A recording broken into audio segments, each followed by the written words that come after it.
My grandfather, the kindest man I'd ever known, had a secret enemy, a lifelong, bitter rival named Elias Thorne. And this past Christmas, I was the one who accidentally orchestrated a miracle that didn't just end their 60-year feud, but actually forced our two stubborn, proud families into an uneasy, permanent peace. Before you hear the whole explosive story of how a simple gift exchange mix-up on Christmas Eve turned into a massive, tear-soaked confrontation between two 80-year-old men and the entire Thorne clan, you need to tell me something. Was I wrong for not immediately confessing my mistake when I realized it would save Christmas? Or was I right to let the lie stand for the greater good? Hold on to that thought, because the entire foundation of my family's history was almost ruined by my well-intentioned blunder. My story starts not last Christmas, but years ago, listening to the same old tale. My grandfather, Arthur, and Elias Thorne were best friends growing up in a small town. They were inseparable until a woman, my grandmother, Martha, came between them. Martha chose Arthur, and the resulting bitterness was legendary. Elias never married, never forgave, and devoted his life to spite. He and Arthur were rivals in everything: business, local politics, even the annual garden competition. Their mutual loathing was the stuff of town legend, and our families were strictly forbidden to interact. For me, growing up, Elias Thorne was practically a mythical villain, the boogeyman in a tailored suit. He was known for his icy demeanor, his success as a real estate mogul, and the perpetual scowl he wore specifically, it seemed, whenever he was within a 5-mile radius of Arthur. The animosity was so palpable it was almost a third presence at every family gathering. Now, Arthur, my grandfather, was a meticulous man. Every Christmas, he had one ritual he held sacred: carving a beautiful, personalized wooden ornament for every member of our extended family. It was his signature gift, a piece of his heart he poured out every year. This year, my sister Sarah was getting married, and Arthur had spent months crafting the most intricate piece yet: a delicate, hand-carved locket box no bigger than a thumbnail, with their initials. Inside, it was truly a masterpiece, meant to be an heirloom, my job being the tech-savvy, responsible grandson was to handle the shipping. Arthur would meticulously wrap and label each gift, and I would take them to the post office. This year, however, I was handling a second, smaller package for my aunt. A simple, nondescript box containing a bespoke, leather-bound journal she was giving to her colleague. That colleague's name, Eleanor Thorne. I didn't connect the last name at the time, seeing as Eleanor was a very distant relative of the feared Elias Thorne, someone who had moved away years ago and was completely off our family's radar. The week before Christmas, the town was hit by a freak snowstorm, complicating everything. The post office was a zoo. In the chaos of slipping on the ice and juggling 3 boxes, Arthur's beautifully wrapped, large square box containing Sarah's ornament, the smaller box for Aunt Carol's colleague Eleanor Thorne, and a third box of cookies for my cousin, I made the fatal error. When I arrived home and referenced the tracking numbers with Arthur's master list, my blood ran cold. The square box, the one containing Sarah's precious heirloom ornament, had been mistakenly labeled and sent to Eleanor Thorne ***.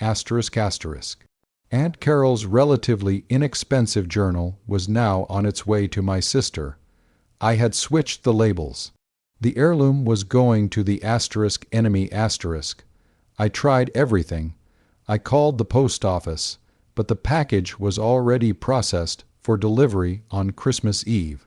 I called the Thorne residence, but only a gruff, automated voicemail answered. Panic set in. Telling Arthur was unthinkable. The man had a heart condition. The shock could ruin his Christmas, maybe worse. The wedding was looming. I had to fix it, and I had to do it silently. I managed to get Elias Thorne's address from Aunt Carol, who only mentioned her colleague was back in town for the holidays. So, on the morning of Christmas Eve, I drove through the icy roads to the address. It was a beautiful, stately manor. When I pulled up, I saw the nameplate, *** Elias Thorne, Esquire. *** the stomach. Dropping realization hit me. Elias Thorne was Elias Thorne's daughter ***. The heirloom was not just in enemy hands. It was in the hands of the **king* of the enemy, and I was about to walk into his castle on Christmas Eve to try and steal it back. I braced myself and rang the bell. The door was answered by a petite woman in her late 40s, Elinor. I stammered out an excuse about a package mix-up and needing to exchange gifts. She, surprisingly, was polite but firm. "I'm sorry, young man, but we received one package, and my father has already opened it. It was addressed to me, but he insisted on opening it as my Christmas gift since he knew I hadn't seen it." The blood drained from my face. Elias Thorne had opened my grandfather's most personal, heartfelt Christmas gift. I knew the end result would be Arthur's pain, the revival of the feud, and potentially the family's greatest heirloom destroyed out of spite. I tried to explain, to plead for the box back, saying it was a mistake. That's when the man himself appeared, Elias Thorne. He was exactly as the legend described, tall, severe, with eyes that could freeze water. He held the open, wooden gift box in his hands. "Are you Arthur's grandson?" he asked, his voice a low, gravelly rumble. My heart pounded. I expected fury, a thrown piece of wood, a demand for a duel.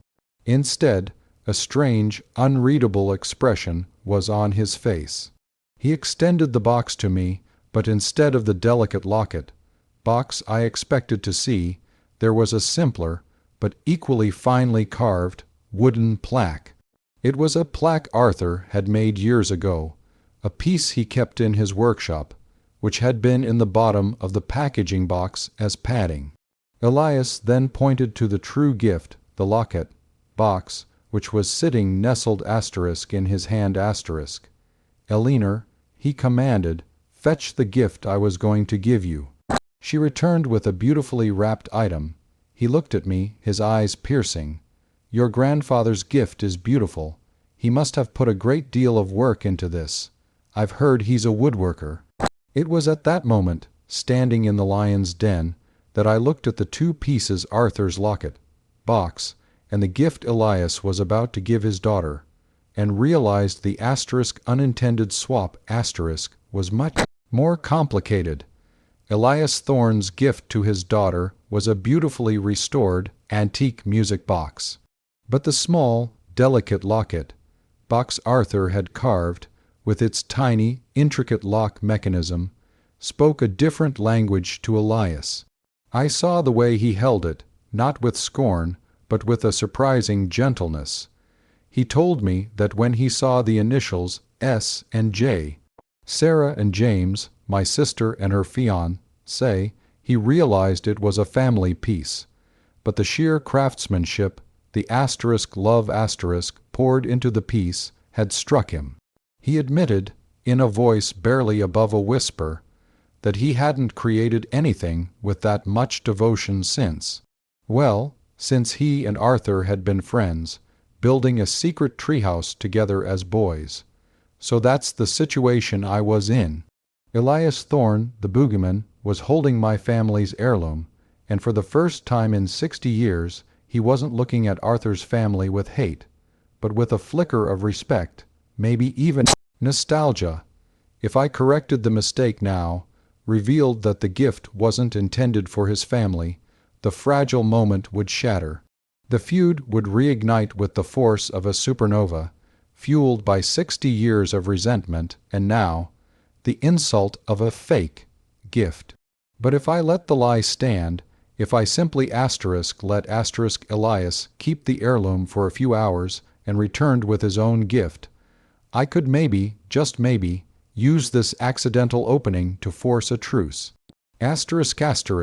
Before I tell you what happened next, I want you to pause and comment below what you would have done in my shoes.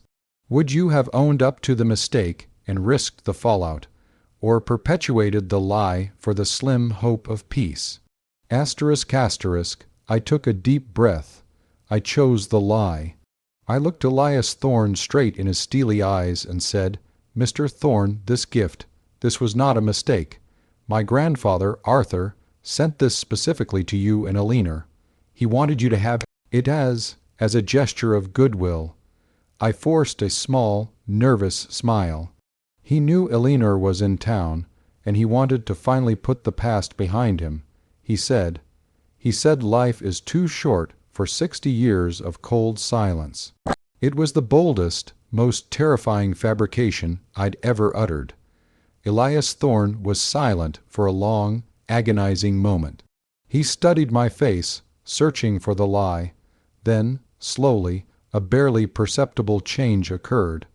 The ice in his eyes seemed to melt just a fraction.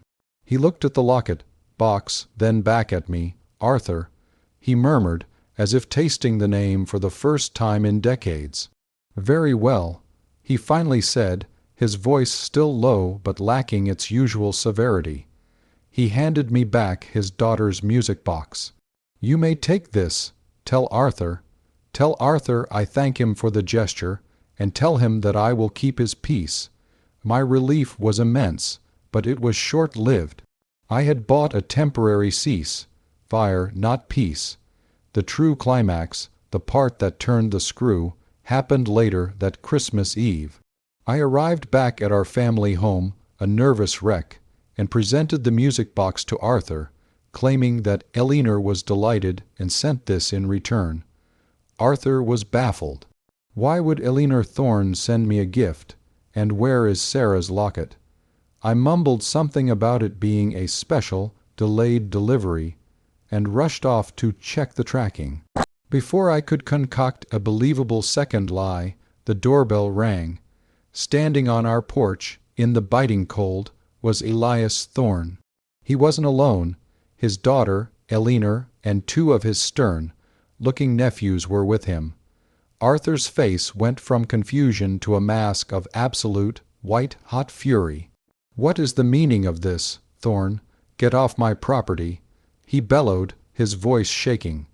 Elias Thorne ignored him, stepping into the hallway. He held the locket, box. "Arthur, your grandson came to my house today and told me a story about a gesture of goodwill. He told me you wanted peace." Arthur looked at me, betrayed, and I knew I was ruined. But before Arthur could explode, Elias continued, his voice cracking with emotion. "I saw the locket, Arthur. I saw the work. I know what that much care means. I know what you poured into it. It took me back to the workshop, to the smell of sawdust and varnish, to us building that silly bookshelf for Mrs. Peterson." He paused, his own eyes welling up. "And I realized, Arthur, that I haven't hated you. I've missed you. For 60 years, I just missed my best friend." He presented the locket, box, not with the intention of returning it, but as an offering. "I know this was meant for your granddaughter. I'll carve Eleanor a music box next year, but I want to keep this just for tonight and tomorrow. I want to come for Christmas dinner, not as your enemy, but as the man who was supposed to be your best man." The entire family was silent. Arthur, the proud, stubborn man, looked at his lifelong nemesis, at the man who had caused him so much grief, and he saw not Elias Thorne the tycoon, but Elias the boy. He stared at the locket, box, and then, slowly, a single tear traced a path down his cheek. He walked to Elias, not saying a word, and instead of taking the locket, he simply embraced him. It was a clumsy, fragile hug between two old men, but in that moment the 60-year war was over. The aftermath was surreal. Elias and his daughter stayed for dinner. Arthur retrieved the real gift, Aunt Carol's journal, which I wrapped in a rush and presented to Sarah as the only thing that made it on time. Sarah, bless her heart, was confused but thankful. The next day, Christmas, the Thorne family came. It was awkward, tense, but ultimately healing. Elias and Arthur spent the afternoon huddled by the fire, arguing good-naturedly over the past, and laughing until they both choked. My small, accidental lie, my label mix-up, had forced two men to confront 60 years of regret. The families are now tentatively, awkwardly interacting. The feud is dead, replaced by a strange, new coexistence, a peace forged in sawdust, a forgotten locket, and a desperate Christmas Eve lie. The biggest consequence: Arthur made me promise to handle all his shipping forever, a task I now approach with the fear of God. Elias, still keeping the locket, has commissioned Arthur to carve a piece for Eleanor every Christmas, paying him an exorbitant fee. They meet weekly now, ostensibly to discuss the carving, but mostly to drink bad coffee and reminisce. The moral of this story is messy, just like life.